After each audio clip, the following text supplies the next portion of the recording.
Hi, I'm Darcy. I'm Artie. And this is where we talk about all of our knitting, our spinning, right, Ben? Yeah, it's where you talk and I listen. You're my assistant. You're my best assistant. Yeah. So we're coming to you from St. Louis, Missouri, where I'm from. We've been living here for about 2 years now. Mm-hmm. And I am a speech pathologist. My husband Arthur is a occupational therapist, and when I'm not working, I'm usually knitting or spinning. And I post often about my spinning and knitting on Instagram. You can follow me on Instagram at Darcidoesit. If you are new here, welcome. If you are an oldie but goodie, welcome back. And today, I'm showing off my new sweater. This is my Meadowland sweater by Tiffany. Thank you, babe. My arm gets so heavy. Yeah, don't worry. Gotcha. Okay, thanks. So this sweater took me about 11 months from start to finish. And I did an in-depth pattern review where I talked about all my modifications, all of the yarn, the changes, the tech editing, the pattern formatting, literally talked about every aspect of the pattern. And another video that I'm starting. Am I okay? You got water. Maybe it's the yarn. Smells like lanolin. Does it? Yeah.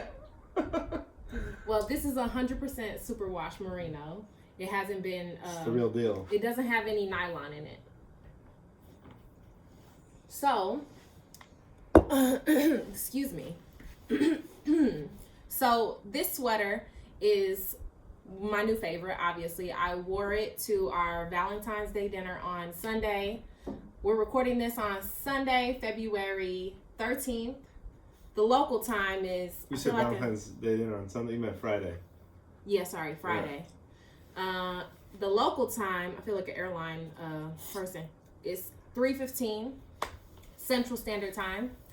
And our dog, Saucy, is here with us, co-hosting. Also, our other cat, Bernie, is over just to the right of the camera. He's taking care of the lighting.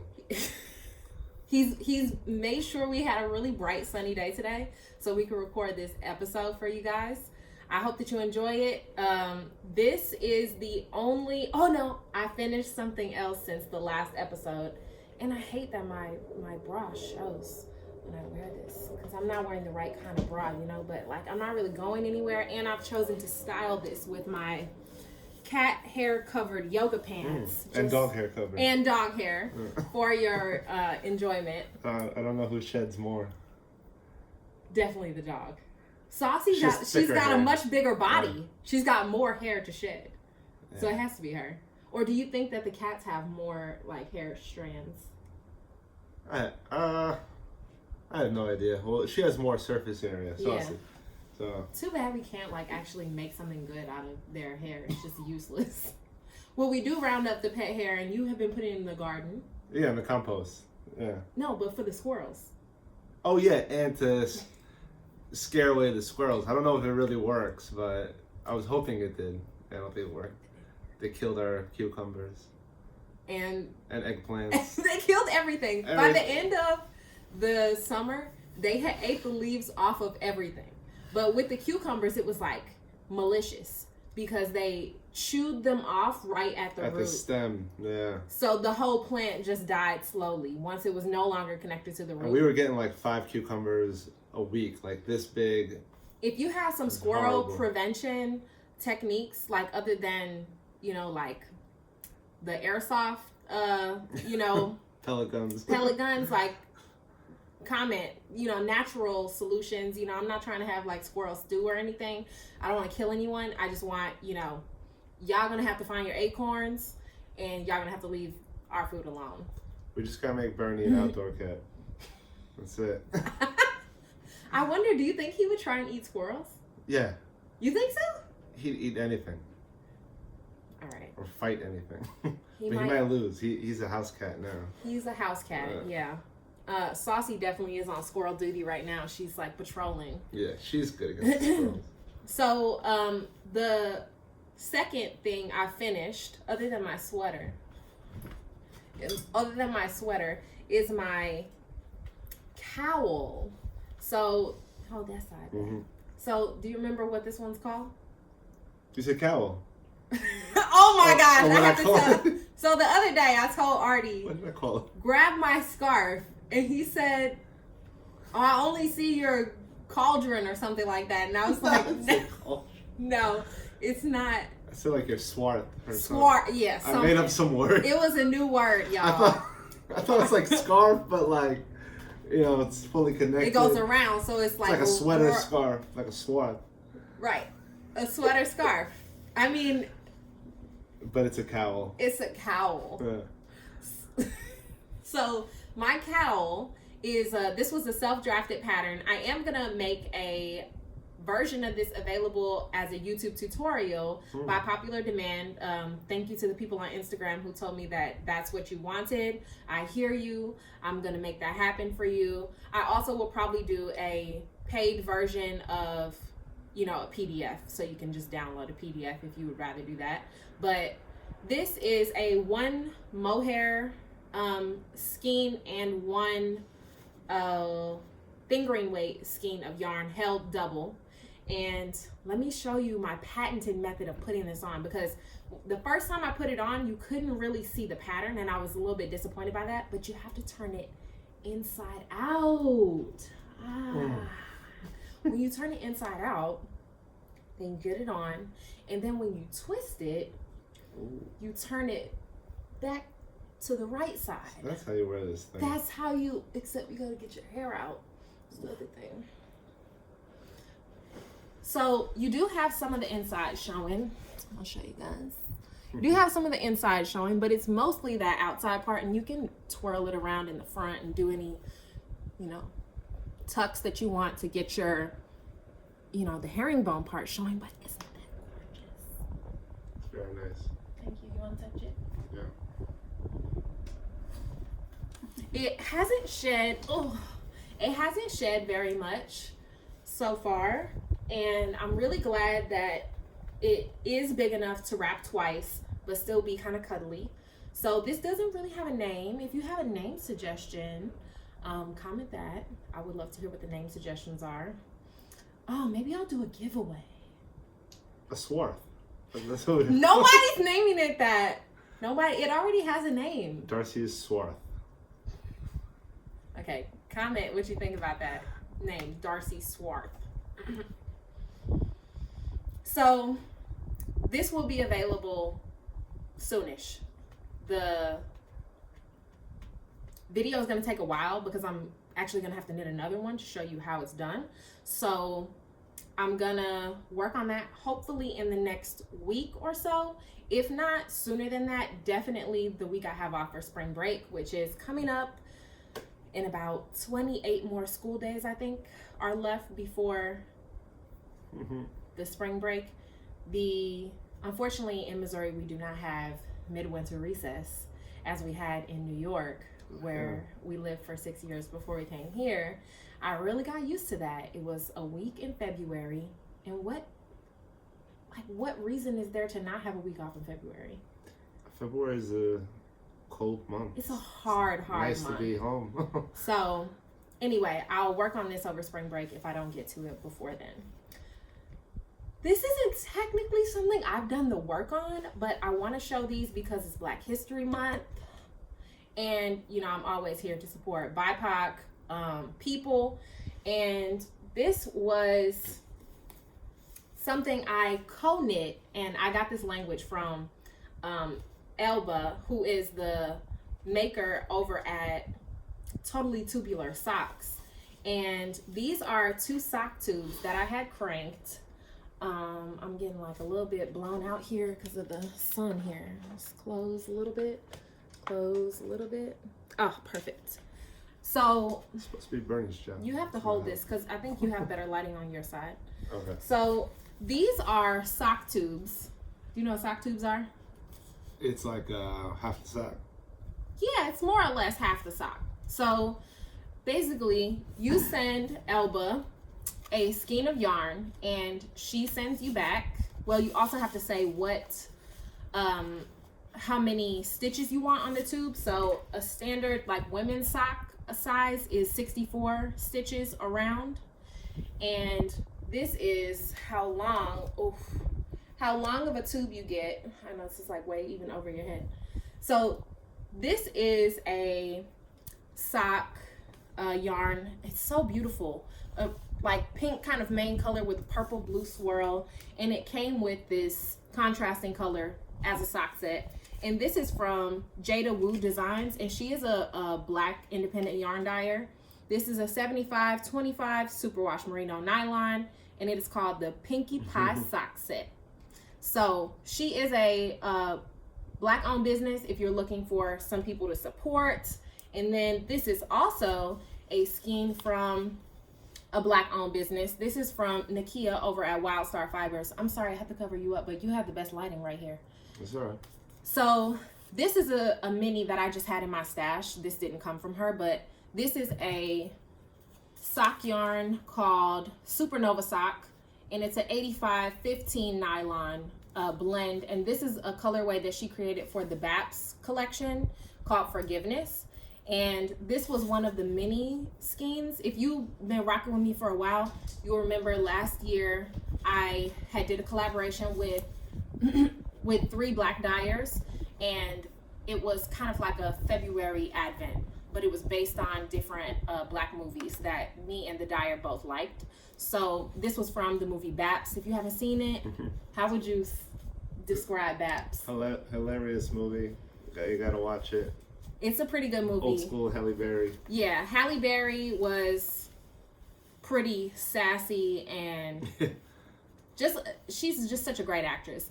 And her role in this movie was one of my favorite roles I think I've seen her play ever. So this color, Forgiveness, is based on one of the scenes in the end of the movie. So if you haven't seen it, then take a look at it. But these are basically, so this is the same kind of sock tube, and the gray is some excess yarn that's just used as part of the cranking situation that people who have sock machines know about. So essentially the hard parts of the sock are already done. So like the heel? Well, the heel's not the hard part for me is just the knit stitches, just all the stockinette. I thought turning the heel was the hardest. No, turning the heel's not the turning the heel's not the hard part. But basically from this, you know, you can see the sock is already done. So you have to cut in the heel, the toe, and the cuff.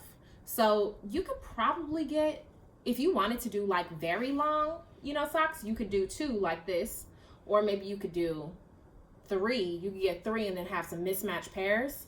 And I just pulled a mini that would be a good contrast for it, because I don't want to have to take apart any of the yarn to do the heel and cuff. And okay, we got a flying cat now. What happened to my label I had on this? Oh, it's over here. Could you put that back on for me, babe? I'll try. You're gonna do good. Okay, and I'll put this one back on. So these are 2 designs, or 2 dyers that you can support, and I'll put the names of them in the description below.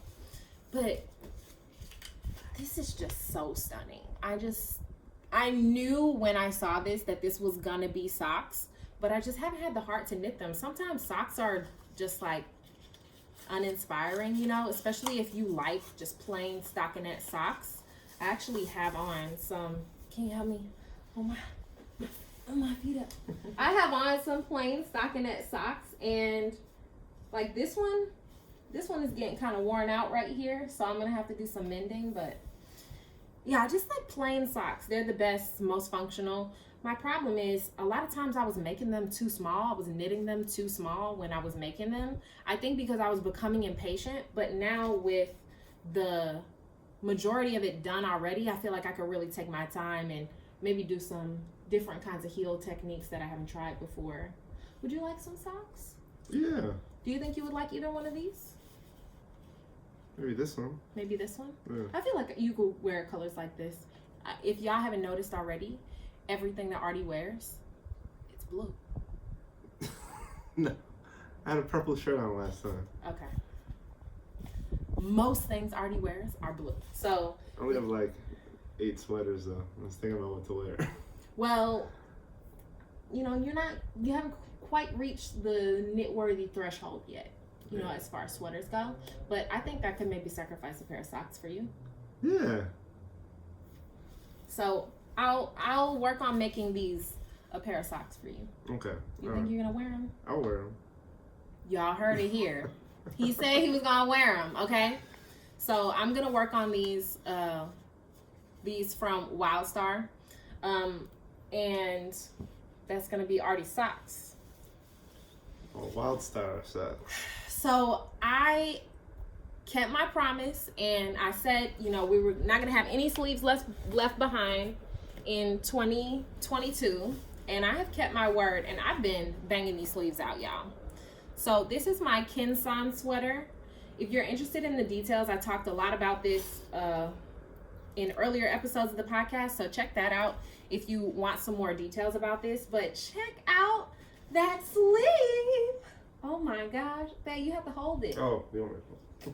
I was like, what are you pushing? Okay, so I have one complete sleeve. This is a long sleeve, and it comes down to about that same area on my arms. And I'm just plugging away on this second sleeve. And I got my emotional support little mama from Whitney Marie Anderson, and she's kind of wanting to turn colors because the sun is hitting her a little bit. But this sweater is going great. One thing about knitting all these sleeves at the same time has made me realize, like, when you try on a sweater to try and figure out whether or not it's long enough, I have that same problem that I have with the socks. Like, I'll make it a little bit shorter because I'm like being impatient, but then I try and tell myself, like, add on at least 2 or 3 more rows after you feel like it's long enough, because this is what happens. Your elbow, bends, and you lose some length on that sleeve when you get that little puckering on the elbow. And you have very sharp elbows.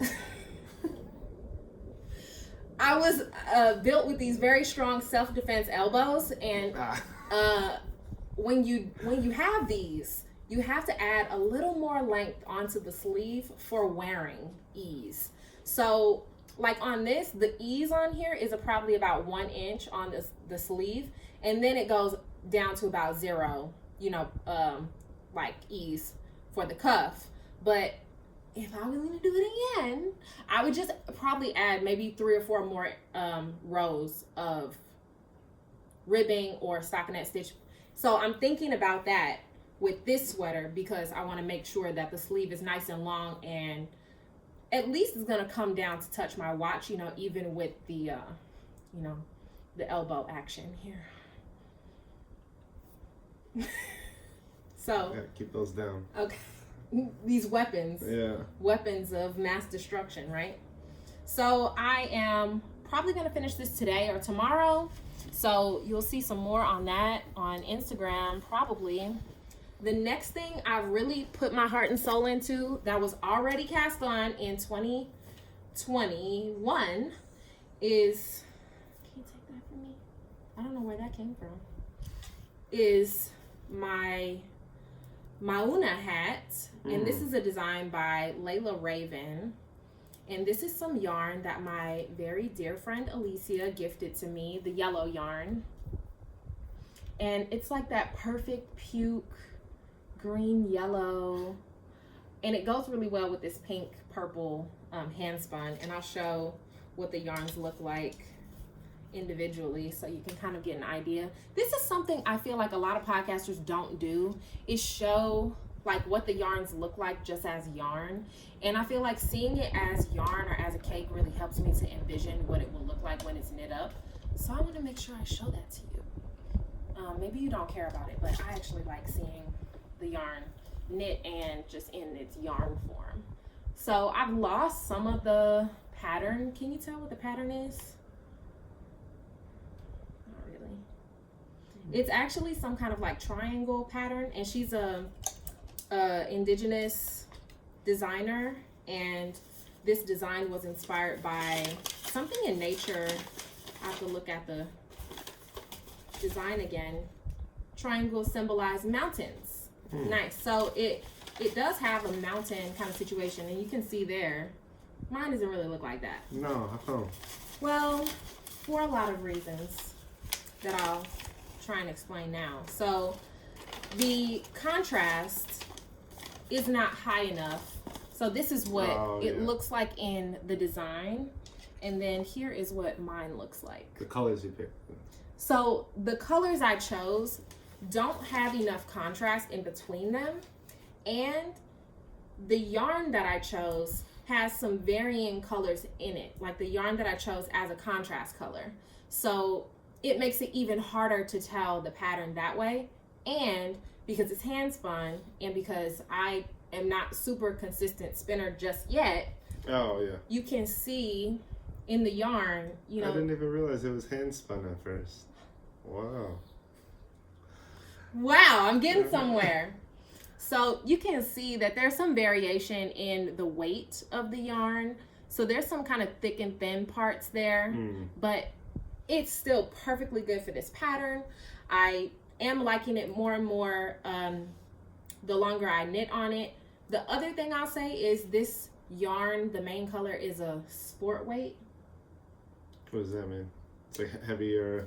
So sport is like a number 3. So if you think about what numbers the yarns are assigned, so like mohair, this is like a number 1. Because it's so thin? Right. So the number that is assigned kind of indicates how thick the yarn is. So this would be a number 1. Then you would have like a fingering weight like this. This would be probably number, oh, this still says number 1. I don't know. There's a lot of wiggle room, but sport weight is 3. Sport is a 3. Usually between like a DK like this, and this would be sport. So the contrast color is like a level up in thickness. So it really pops more, but it's still kind of muddled with the pattern. I'm going to give this pattern another try with some more contrasty yarn colors. There are mountains in the distance that are hazy. There's clouds. Yeah. There's clouds over the mountains, and maybe I also need glasses. Exactly. Yeah, that's true. And you drank too much. It could be. I mean, and that's someone spun you around 20 times. That's basically what you would have to do to be able to picture these as mountains is do all that stuff. But it's still beautiful. No, it's really and nice. It's still my hand spun yarn that I worked really hard on. So I'm glad that I kept going on that. I'm gonna put it back in the bag so I don't get confused later.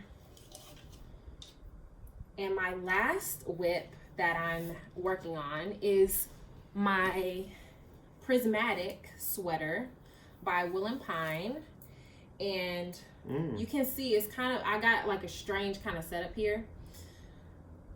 So I have one skein of this Party All Night is the name of the color in one arm, and I've tied it so that it doesn't fall into the body. And then I have the same skein or like another skein of the Party All Night in this other arm. And I'm knitting the sleeves 2 at a time. So I'm gonna explain this to you because I'm sure there's somebody watching that doesn't really get how the sleeves work. Yeah, it looks like it's about to burst. Hold that one. Okay, so when you knit the sleeves 2 at a time, you have I'm using 2 needles, and basically you knit in concentric circles with the needles. So you can drop that. So you basically knit like this. So you would knit around on this side and then knit around on this side. So the same needle stays on the same side, and you're just making a circle with 2 like kind of open circles with the needles. I don't know if you can really see. Looks like you need 4 arms. See that for on this. You need a lot of arms. And then I do have my emotional support, Lil Mama, right here to cheer me on. I have gotten to the body section of this sweater, and you can't really see how beautiful the color work is right now, but from the last video, this marker right here is where I was, and this is also a marker from Whitney Marie Anderson. That was where I was in the last video, so I've made quite a bit of progress, I'm gonna actually add another marker to this sweater so I can tell my progress the next time. And I'm gonna put this little tassel guy. Oh, can you help me with that? I'm gonna put this little tassel so you can see the progress for next time, because I'm really going on this sweater. I'm using my knitting barber cable. I don't know if you can see that right there. The knitting barber cable here to hold the stitches on hold for the body. And I just kind of locked it in the inside with 2 locking stitch markers, because it was like leaning over here and it was leaning over there, and it was just, you know, too many like loose ends really annoy me while I'm knitting. So I just trapped them in there, and I'm gonna keep working on these sleeves. This is a fingering weight project, so it's quite laborious when it comes to doing the stitches. And you have a choice. Like with this other pattern, I'm making 1 sleeve at a time because that's DK weight, so that kind of goes faster because the yarn is bigger. But this one is fingering weight, and I'm doing them both at the same time. So it's like when you get an inch on one, it's really, you know, it's an inch on both, but it could be 2 inches on 1 sleeve. You see what I'm saying? Like by doing them both at the same time, you're getting like half as far, but on both. Yeah. So it's like psychological mind games here. At least you know when it's done, it's done. That's right. So the sleeves will both be done, and they'll be identical, more or less, on this one. Whereas the other ones, definitely some liberties in there. You'll never have to be on Sleeve Island again. Well, I'm not speaking Sleeve Island over my life. And you know, that's not something I'm gonna buy into. It's a state of mind, Sleeve Island. And by the time, and this is part of my new philosophy about sleeves. Did I tell you this? No. By the time you get to the sleeves, you're already almost there, and it's the last thing. With this, I decided to try, you know, the advice I keep getting. Oh, knit the body first. Or no, knit the sleeves first, then go back and knit the body. So that's what I'm trying with this. So the other problem, I might be on body island when I have the sleeves done, or maybe it might be like a super crop. You know, I might just cast off and, you know, might be like above the nips if I just can't bring myself to keep knitting it.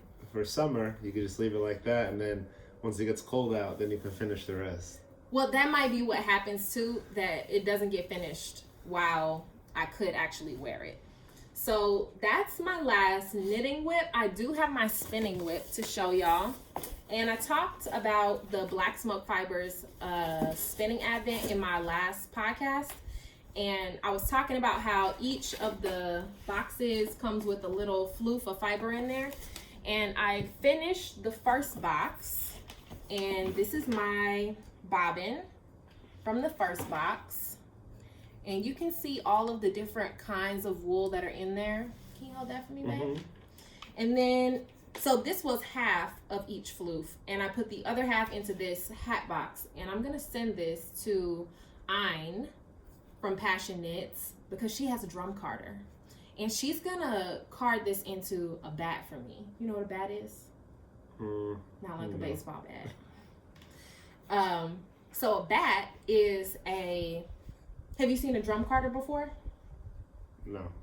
So... I was gonna say, is this a drum carder? You know those like dumpling machines that you put the dough in and then it spits out like the dumpling, like the size... Like the perfect size. It like cuts it and rolls it out, and then it just spits the skin out in the perfect size.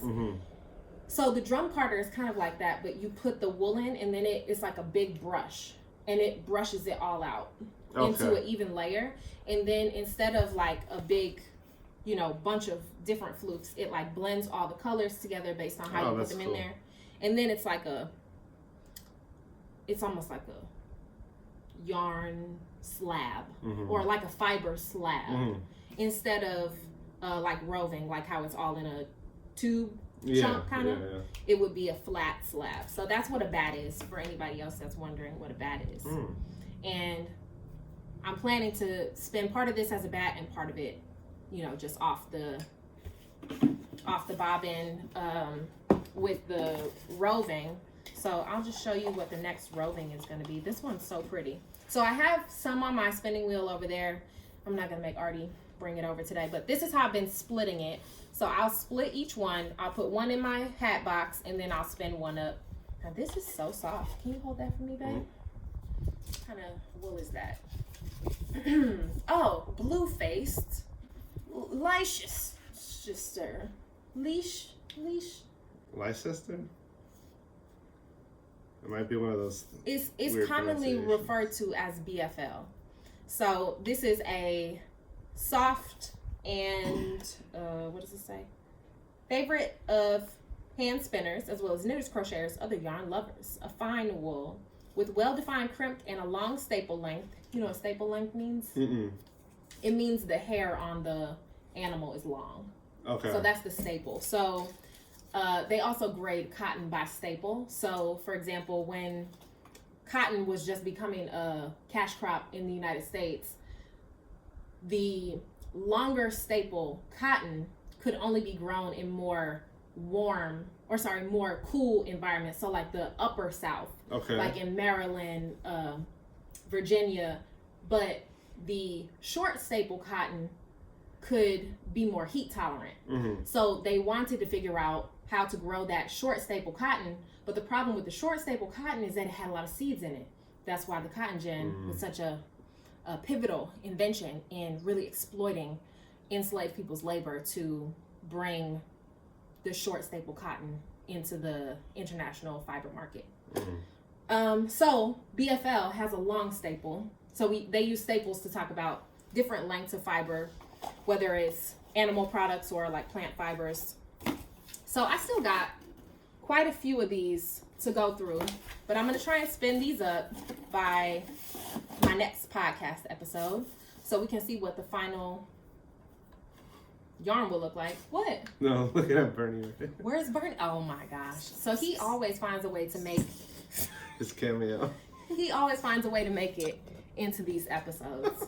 Have some water. You don't want to get dehydration. Well, you really drank a lot of yours.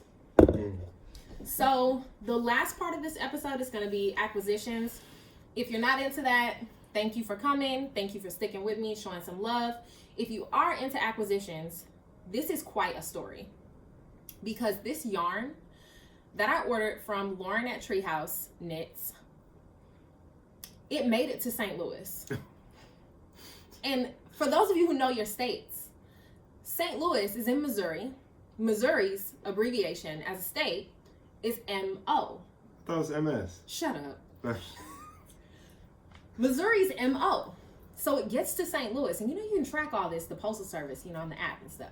So I'm looking at the tracking history. I'm like, great. It's going to be out for delivery tomorrow. Perfect. Can't wait. I'm like, getting ready. And then it's like, yarn has arrived to Montana, whose abbreviation is MT. So if you're an international viewer or you're not super familiar with U.S. geography, Montana is way over there. It's not close at all to Missouri. But what that means, what had to have happened is that a person in St. Louis, someone who lives in Missouri, looked at my package and said, M.O.? Montana!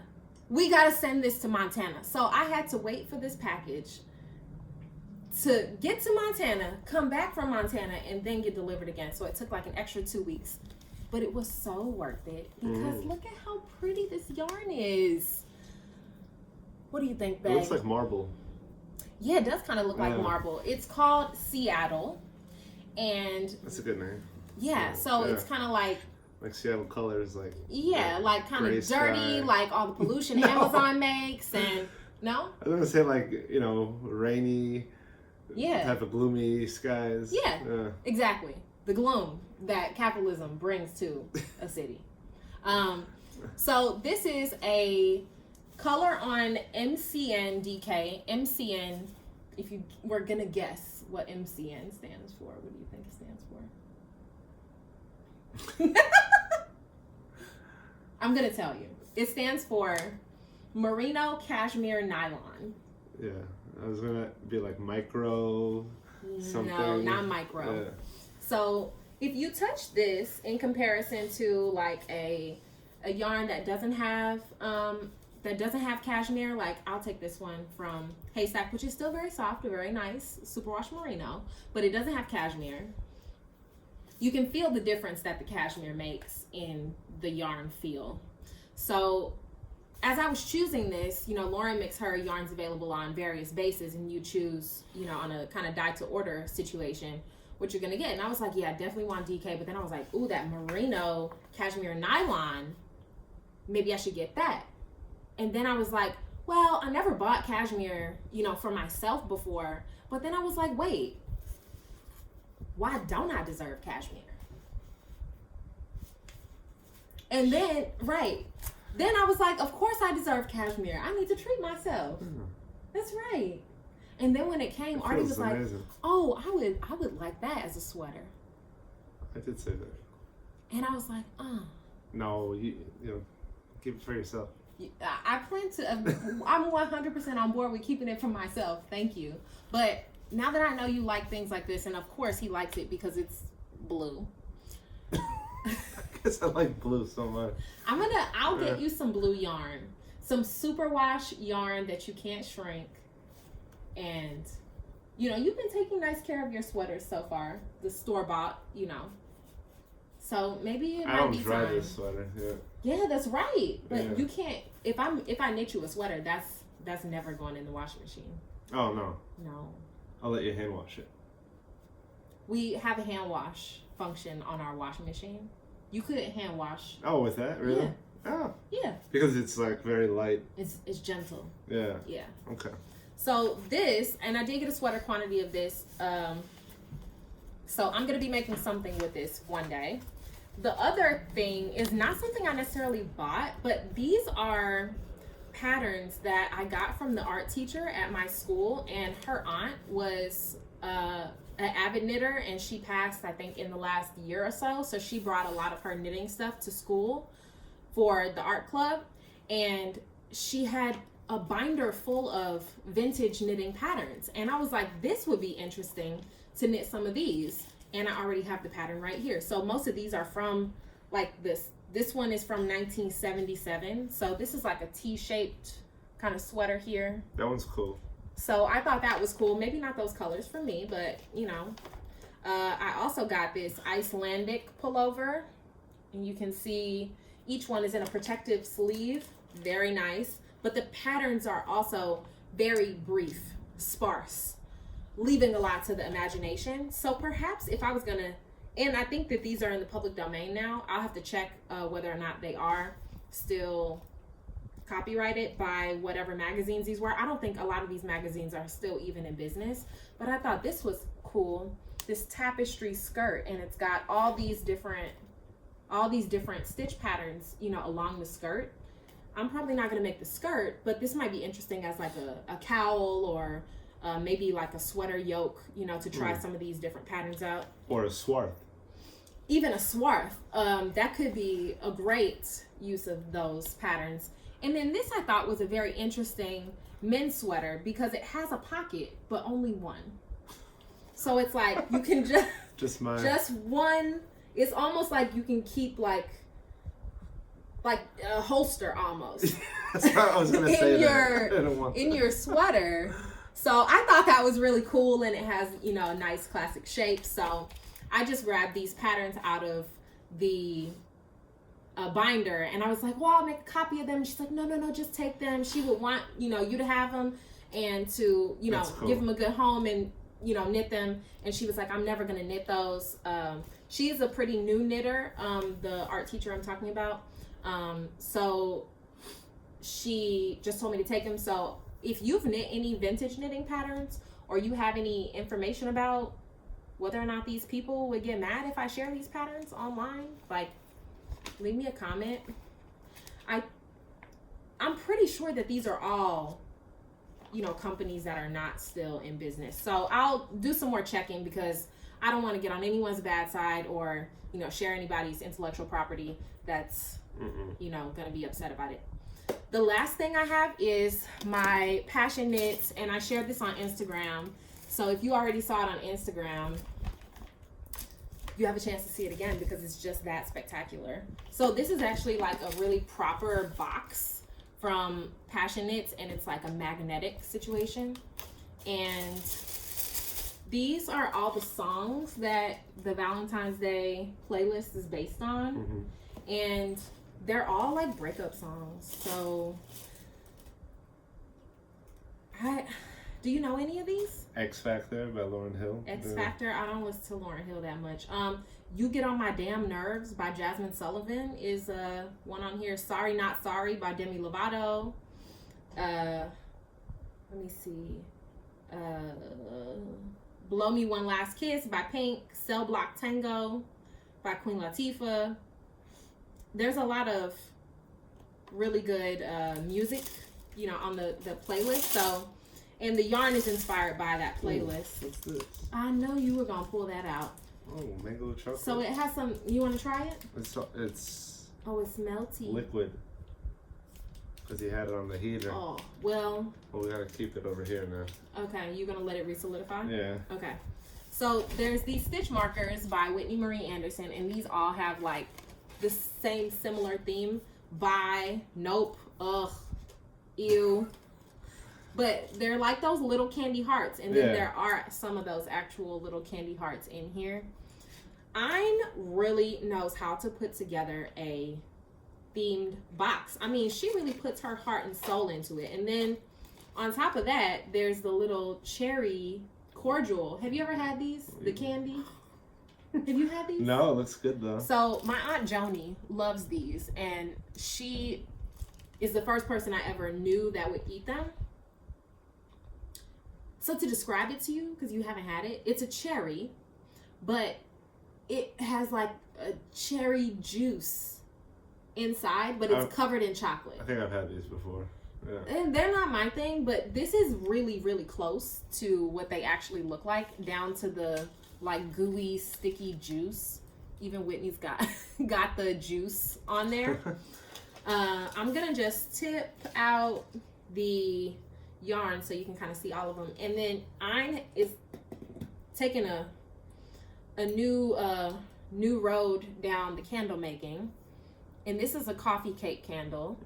It did smell much more like cinnamon before. It is a soy candle, so I can burn it. Good. You like the candle? Yeah. Well, I guess I'll keep it then. It smells more like vanilla to me. It smells like I want to eat it. All right. Well, I was gonna re-gift this because it did smell more like cinnamon, but now it's less cinnamon, more like just sweet kind of vanilla.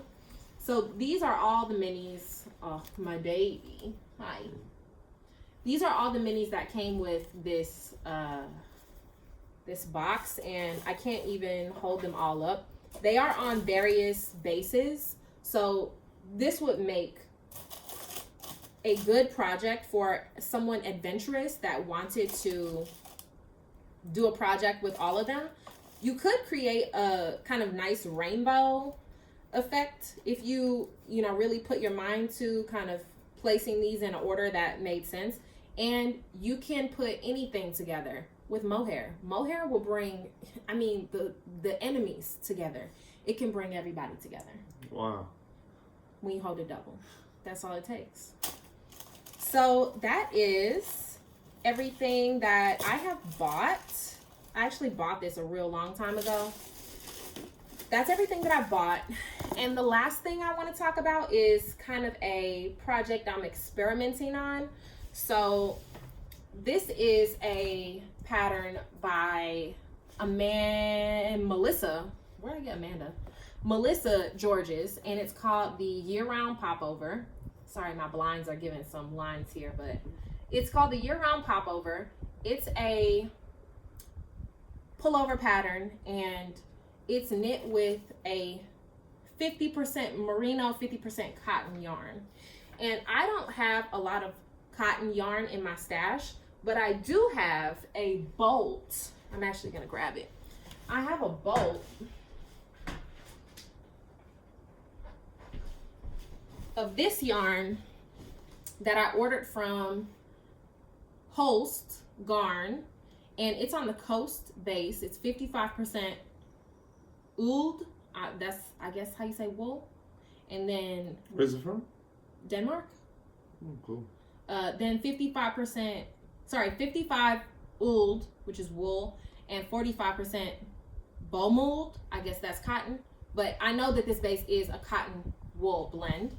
It's a 500 gram cone. I did weigh it before I took anything off of it, and it was 604 grams. So I spun off these 2 cakes, and I'm planning to hold this yarn quadruple to hopefully come up with like a heavy worsted weight yarn. You can see she's real thin, real thin.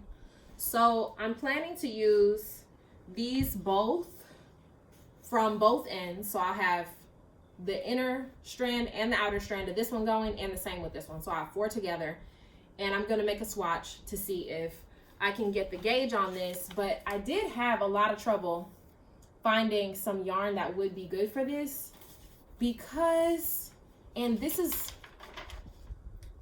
I guess, just because I haven't used the wool that the pattern calls for. So the materials in here is a pearl Soho, 50% cotton, 50% wool, but it says that in 100 grams there's 120 yards. That got me thinking.